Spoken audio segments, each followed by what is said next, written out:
Pulivendula ZPTC ఎన్నికల్లో అయితే ఇప్పుడు టీడీపీ అట్లానే కాంగ్రెస్ వైసీపీ ఈ మూడిట్లో కూడా టీడీపీకే ఫస్ట్ అలానే సెకండ్ వినూత్నంగా కాంగ్రెస్కి వచ్చినట్టు తెలుస్తుంది. సో వైసీపీ కంటే కూడా సో దీని గురించి ఒకసారి క్లుప్తంగా వివరణ తీసుకుందాం. సో ప్రస్తుతం మనతోటి సీనియర్ జర్నలిస్ట్ జగదేవ్ గారు ఉన్నారు. వెల్కమ్ చెప్పేద్దాం. Hello sir. హాయ్ జకీర్. అంటే మూడో స్థానంలోకి వెళ్ళిపోయింది వైసీపీ అంటున్నారు, అసలు ఏంటి సార్? కాంగ్రెస్ కంటే తక్కువ వచ్చే అంశం అయితే నేనైతే విశ్వసించట్లేదు. ఎందుకంటే వైసీపీ వాళ్ళు ఏదో ఒకటి చేసి నందిని పంది చేసి అది చేసి బురద జల్లి టీడీపీ వాళ్ళు మమ్మల్ని రానివ్వట్లేదు, అరెస్టులు చేస్తున్నారు, కొడుతున్నారు, పోలింగ్ ఏజెంట్లను అడ్డుకుంటున్నారు లాంటి దుష్ప్రచారంతో పాటు విష ప్రచారం కూడా చేసే పనిలో కూడా ఉన్నారు. ఆబ్వియస్లీ ఉంటారు. ఒకవేళ వైసీపీ వాళ్ళని రానిచ్చినా వాళ్ళు అలాగే చెప్తారు. ఎందుకంటే ఫర్దర్గా ఒకవేళ ఓడిపోయినా ముందుగా ఒక గట్టేసి ఉంచినట్టు అవుతుందని. అంటే ఎలాగో మాకు ఎవరికి రానివ్వలేదు, ఓటు వేయనివ్వలేదు అన్నట్టుగా చెప్పడానికి. ఈ మొత్తం సీన్ చూస్తే ఎవరైతే సోనీ నెహ్వాలా సంథింగ్ ఎవరో ఉన్నారు, ఒక ఎలక్షన్ మన స్టేట్ ఎలక్షన్ కమిషనర్, ఆవిడ్ని యాక్చువల్గా ఏరుకోరి తెచ్చుకుంది గత వైసీపీ ప్రభుత్వమే. ఇప్పుడు ఆవిడ మీదే మాజీ మంత్రి పేర్ని నాని లాంటి వాళ్ళు కూడా విరుచుకుపడుతున్నారు. ఎట్లా? ఆవిడ కంప్లీట్గా కూటమి ప్రభుత్వానికి ఫేవర్గా పనిచేస్తుంది, మా నాయకుల్ని కార్యకర్తల్ని మా ఓటర్లని అనుమతి ఇవ్వకుండా, వాళ్ళు బయట తిరగకుండా, వాళ్ళు ఎక్కడ ప్రచారం చేయకుండా పోలీసులతో కలిసి కొమ్మక్కయ్యి ఈ విధంగా చేస్తున్నారని చెప్పి ఆవిడ మీద ఆరోపణ చేస్తున్నారు. మరి ఆవిడని ఏరుకోరి తెచ్చుకుంది జగన్మోహన్ రెడ్డి గారి ప్రభుత్వమే. మరి ఆవిడ మీకు ఫేవర్గా చేస్తుంది కానీ కూటమి ప్రభుత్వానికి ఎందుకు ఫేవర్గా చేస్తుంది? సో ఇక్కడ ఫేవర్గా ఎవరికి చేయట్లేదు ఆవిడ పని ఆవిడ చేసుకుపోతుంటే స్ట్రిక్ట్గా వీళ్ళు బురద జల్లే ప్రయత్నం. అంటే వీళ్ళు ఆటలు సాగట్లేదుగా. వీళ్ళు ఏవైతే చేయాలనుకున్నారో, ఎలాగైనా నెగ్గి చూపించాలనుకుంటున్నారో అది అవ్వకపోయేసరికి ఈ విధంగా ఇప్పుడు ఎట్లా ఉంటుందంటే, ముందుగా ఇలా ప్రచారం చేశారనుకోండి, అయితే నా మహిమ, అవ్వకపోతే నీ మహిమ.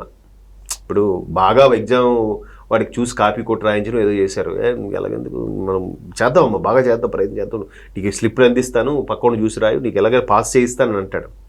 ఒకవేళ అవ్వలేదు అనుకో, మధ్యలో ముందుగా ఏం చెప్తాడు, డిపార్ట్మెంటల్ ఆఫీసర్ వచ్చాడు, స్ట్రిక్ట్ ఆఫీసరు, దానివల్ల చూసి రాయడం అవ్వలేదు అంటాడు. ఎందుకు అంటాడంటే, ఒకవేళ పాస్ అయితే చూసావా నేను హెల్ప్ చేశాను పాస్ అయ్యాడని చెప్పడానికి. పాస్ అవ్వలేదు అనుకోండి, వాడు ఎవడో వచ్చాడు స్ట్రిక్ట్గా అందుకే అవ్వలేదమ్మా, లేకపోతే అయిపోయి ఉంటుంది. అంటే ముందుగానే పాజిటివ్ వేలో తీసుకెళ్ళడానికి.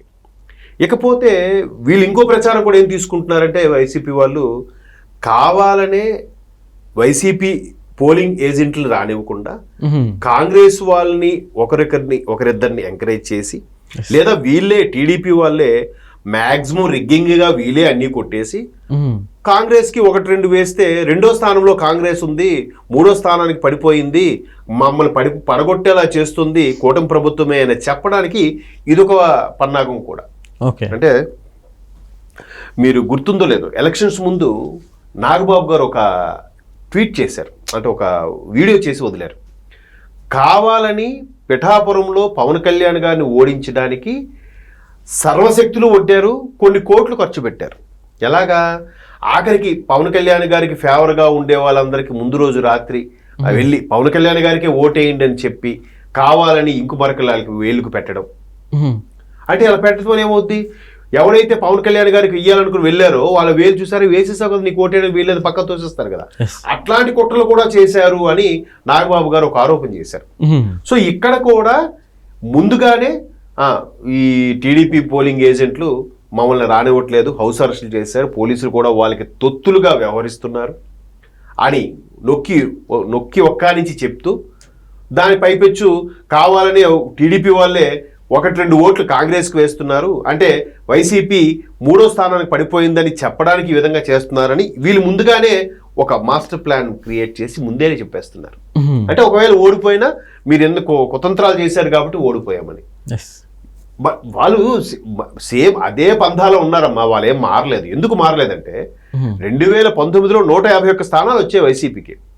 అప్పుడు మాత్రం దేవుడు ఆశీర్వదించాడు, కరుణించాడు, ప్రజలందరూ మన వెంట ఉన్నారు, అక్క చెల్లెళ్ళు అన్నదమ్ములు ఆప్యాయతలు మన వెంటే ఉన్నాయి అని మాట్లాడారు.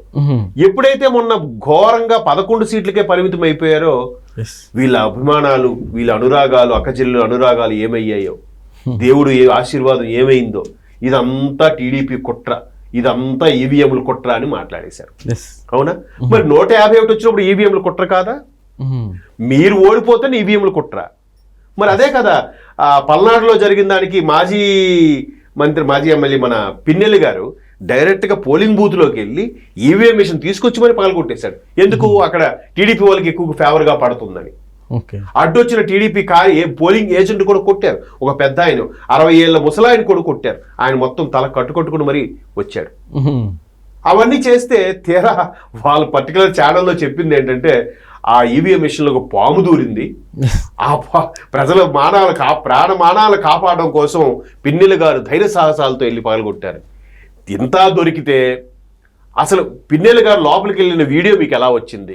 లోపలికి మొబైల్ నాటేలో అంటే అసలు విషయం వదిలేసి చూడండి, అసలు విషయాన్ని వదిలేసి పక్కన విషయాన్ని పట్టుకోవడం. అదేదో అంటాడులేండి, చెప్పిన అసలు విషయాన్ని వదిలేసి పక్క విషయాన్ని అడిగేవాడిని గూట్లే అంటారా అని చెప్పి ఏదో సినిమాలో జల్సా సినిమా డైలాగ్ ఉంటుంది. అలాగా ఆ వీడియో వచ్చింది, పక్కాగా నేరం చేసినట్టుగా కనబడుతుంది, అయినప్పటికీ అది వదిలేసి లోపలికి ఆ వీడియో ఎవరు తీశారు, కెమెరా ఎలా వచ్చింది, ఈ పాయింట్లు పట్టుకుంటున్నారు.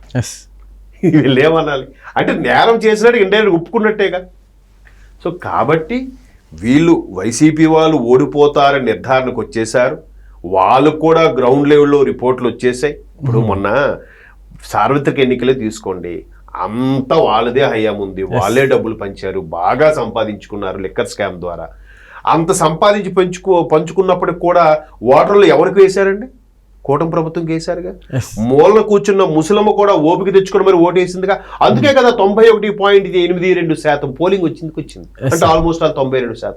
విసిగిపోయారు, ఈయన్ని ఎలా చేసైనా ఓడగొట్టాలి అని. అందువల్ల అంత పర్సంటేజ్ వచ్చింది.